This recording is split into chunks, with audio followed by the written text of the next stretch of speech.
Hello, everyone.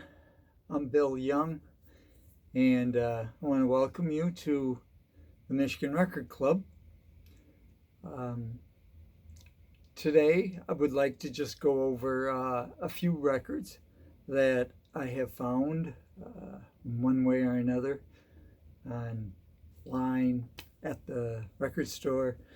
I've been able to go to the record store quite a bit lately, so I have, and I've been spending a little bit too, so but I got quite a variety here.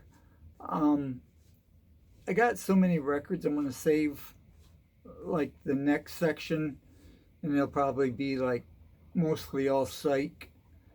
But this group here I got it is of quite a collection, everything but psych. So um, starting off,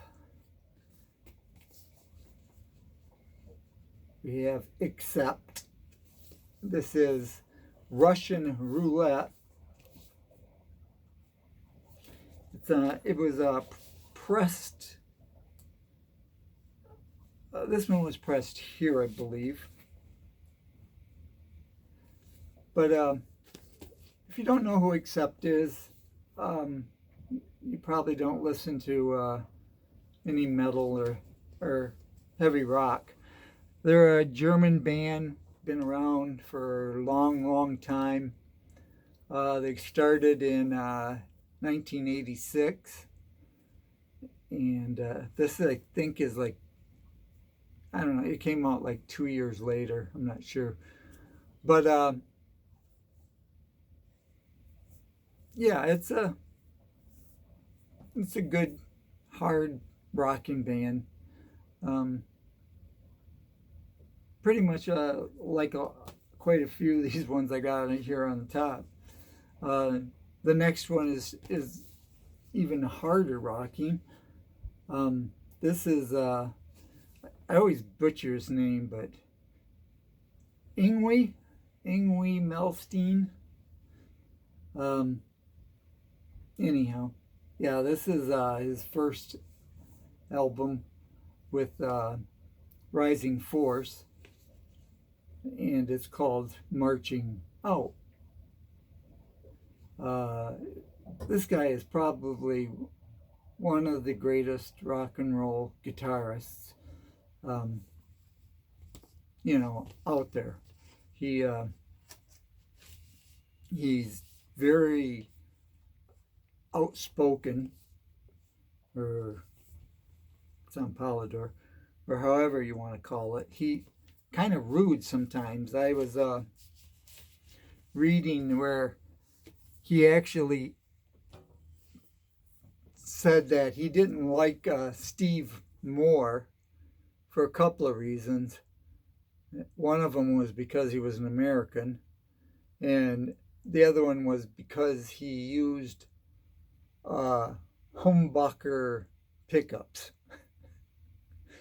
But he's often referred to some of the greatest guitar players, in the past 50 years as being okay, or not as good as everybody thinks, or something like that. But he definitely is good. I mean, he's like he could play um, jazz guitar. He has played with orchestras and everything. So, yeah, he's pretty good. This band here is Keel. And there's the boys. I think this album is like the second one or third one. It is on MCA labeled here. And Keel is out of California, started in 1986. Another great hair metal band. Speaking of hair metal, these guys were right up at the top. Lizzie Borden. Um, they've taken some slack in the years about their style and of glam. Uh, it's a lot of show, but they're also fairly good. Or they wouldn't have gotten, several. There's the boys. Oops. Aren't they pretty? All that hair, makeup, and yeah, a lot of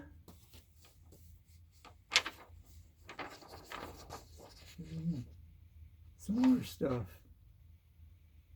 Metal Blade Records.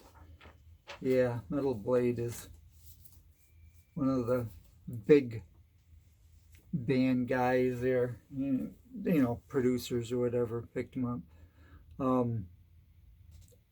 Back to the Keel, I believe this album and the second album was produced by Gene Simmons of Kiss.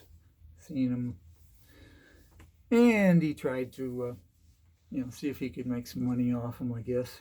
I don't know. But Kiss did know the ropes and knew how people and how to get around town. So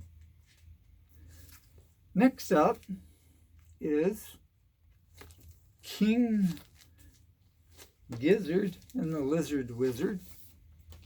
It is on very colorful. Can't see it too well in there, but kind of a dark blue splatter. There was a booklet that came with it. I got this from as VCLT from Eric Weinbender. It's pretty good, pretty cool book. There is a little bit of a story about King Gizzard and the Lizard Wizard.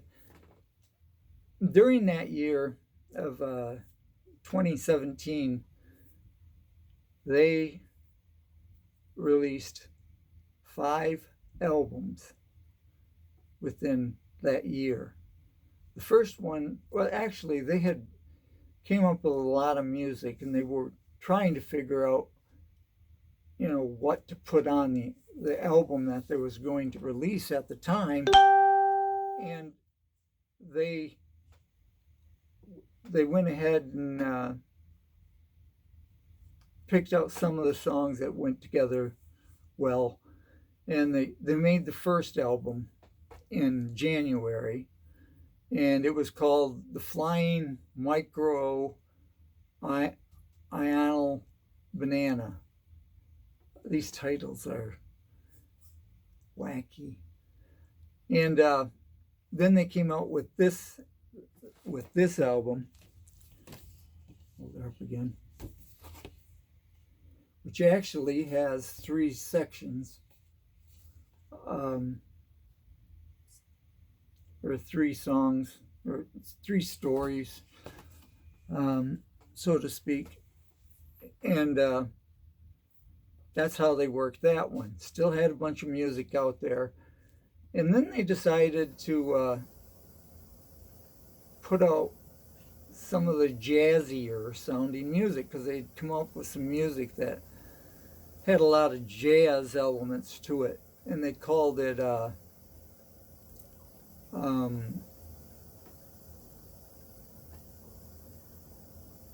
what is it? Sketches of Brunswick East. That would be like sketches of, like Miles Davis did sketches of Spain.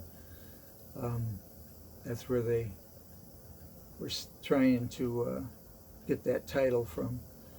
Then they came out with an album that was free to do whatever you wanted.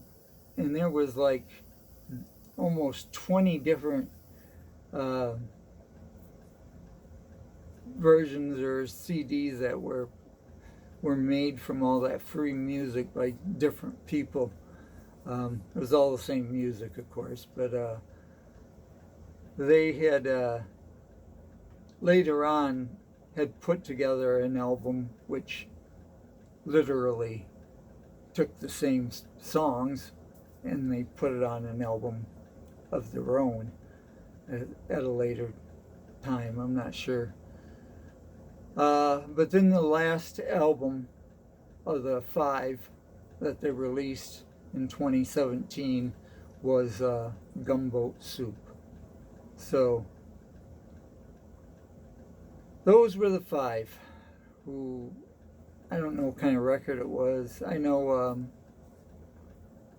Frank Sinatra put out 5 albums within the span of a year. Now, these guys did it within a calendar year. So, anyhow, just trivia. But a good band out of Australia, and I hope to find a lot more records. And thank you, Eric, one more time for helping me out by getting me started. Next up, we have Fleetwood Mac. Everybody loves Fleetwood Mac, don't they? I know I do. This one in particular is they were released in '68, so you know it was pretty early, and it's a compilation, but it's not really of any of their albums. It was a compilation of 4 singles that they put on this album, and they also added some music by Eddie Boyd. There's 2 songs on here anyhow, and great. This is excellent. This is an early Fleetwood Mac that I really love, and I needed it because I was trying to, put together a complete collection of Fleetwood Mac, and with that one and this one especially, I now have see the dog in there? Man, I think it's a fake dog. But anyhow, that would be Mick Fleetwood, looking kind of goofy, as he did sometimes. But this is their second album, so now I think I have all of Fleetwood Mac's studio albums. I'm putting together yet the 3 separate albums that make up the Boston concert that was so well known and well produced. But when I get all of them, maybe I'll put together a show and I'll invite Emma on 8 Vinyl Low, because I know she likes Fleetwood, especially the early Fleetwood. And last, I'm going to end it off with this, a copy of Penetration, Moving Targets. Really good psych. Here's a sticker that goes with it, and as it claims, it has a luminous vinyl, meaning it glow in the dark, and it will glow in the dark. And it also came with a giant supersized poster that I don't think I want to. Oh, here we go. I guess we're going to show it.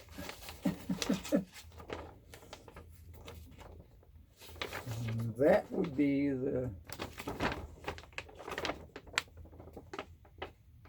moving target. I guess that's where you're supposed to shoot him if he's running. I don't know what the X means.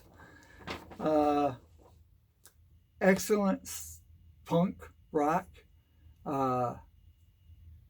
They were actually kind of late to the game, but they were still part of that first wave of punk rock. The lead singer, who was Pauline Murray, and she went on also to form a girls band called the Invisible Girls, which did less than Penetration did. So anyhow, that's it, everybody. I hope some of it was enjoyable, not too painful. I thank you. I thank from the bottom of my heart for showing up. And we will be back real soon to do another video to cover some of the rest of the albums I've gotten recently. So thank you, everybody. Bye-bye.